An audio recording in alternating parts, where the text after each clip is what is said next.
As a worldwide leader in combat sports prepares for its launch on CBS and Paramount+, UFC 324 right around the corner, and there's an exciting new world out there for people that want to get engaged in these fights and want an exciting way to pay attention and to also maybe get a little skin in the game. And that is why we're bringing you the UFC Prediction Market Report. I am your host, Cody Merrow, getting you set for UFC 324 on the Prediction Market Report.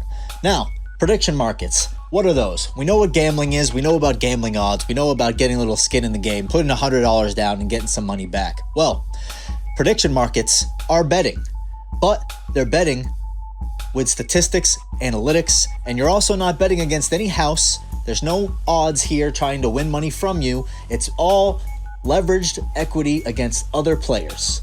When you're on the prediction betting markets, my $100 goes against your $100. Our $100 doesn't touch a house or a book money. Now, when we talk about money coming in, you can see it point blank right here. Look at that money coming in the corner. There's almost $1.5 million coming in on this market right now, and the numbers are ticking away. 7, 5, 1, 112. The numbers are always coming in. All this money is coming in on these fighters going down tonight with Justin Gaethje taking on Paddy Pimblett in the main event. Now, what are we looking at here? Well, it's best to think about these like a stock. So, when the fight got announced, a number came out on Paddy Pimblett. That number was somewhere around likely 65%. When that number came out, a lot of people valued Paddy at a higher stock than that, so they bought that 65 right up, which caused the number to go up, which then caused the Gaethje number to go down. So, when Gaethje started at about a 35%, you can see now that he's down to about a 32%.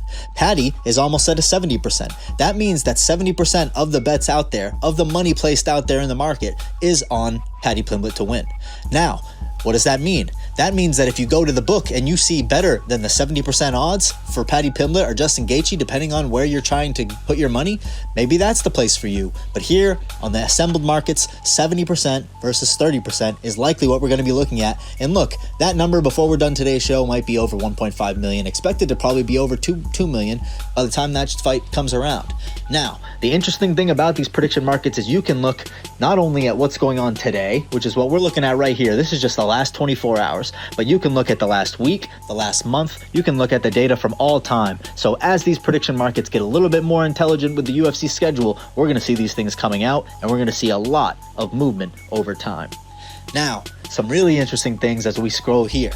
I know there's a lot of people out there that are saying, well, what if I don't want to bet the fight straight up? I don't believe in that. What if I want to dip into the prop market? What if I want to dip into the KO or the sub or the finish market? There's that for you too. But some of the most interesting things are where we get into the more pop culture aspects. These prediction markets are known for their pop culture, their politics, for all of these things where we call it leveraged information is being used. Not inside trading, not insider info, leveraged info, that we're able to make educated decisions on our money, just like with the stock market. Now, what I find to be interesting about this card is as we scroll down to the props, look at this nice, great list of props here. This is mentions in the post-fight interview. Guys, if you watch this sport, you know there are at least 5 to 10 people mentioned in every post-fight interview. Most of the time, it's the man upstairs, or it's the UFC, which is why I find that there's a prop here that everyone should be looking at. Look down here at this number for Dana White to be mentioned in the post-fight interview. 25%. 25% likely for Dana White to be mentioned in the interview when he's standing right there? Absolutely not. $100 is going to win you $400 on that prop right there. That, to me, is a very educated bet. Now, some of these other ones are fun too. Ilia Topuria, who's the current champion for this interim belt, will he be mentioned in the post-fight? Trevor Whitman, will he be mentioned in the post-fight regardless of the winner? 70% of the people seem to think so, which indicates that a lot of people are betting that Justin Gaethje is going to win and mention Trevor Whitman. Or does Paddy mention Trevor Whitman? It goes both ways. The word choke, the word knockout, tired, bloody elbow, defending. There are so many markets here that we need to be looking at. Conor McGregor, if you scroll farther down, 20%. That's a 19-cent clip. A 19-cent clip on Conor McGregor to be mentioned. The biggest star in the sport heading into the White House card. I believe that that is a safe bet as well.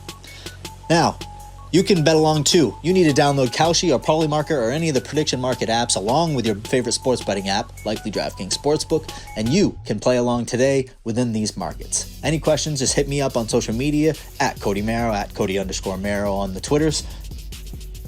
Have a great show. UFC 324. Let's go.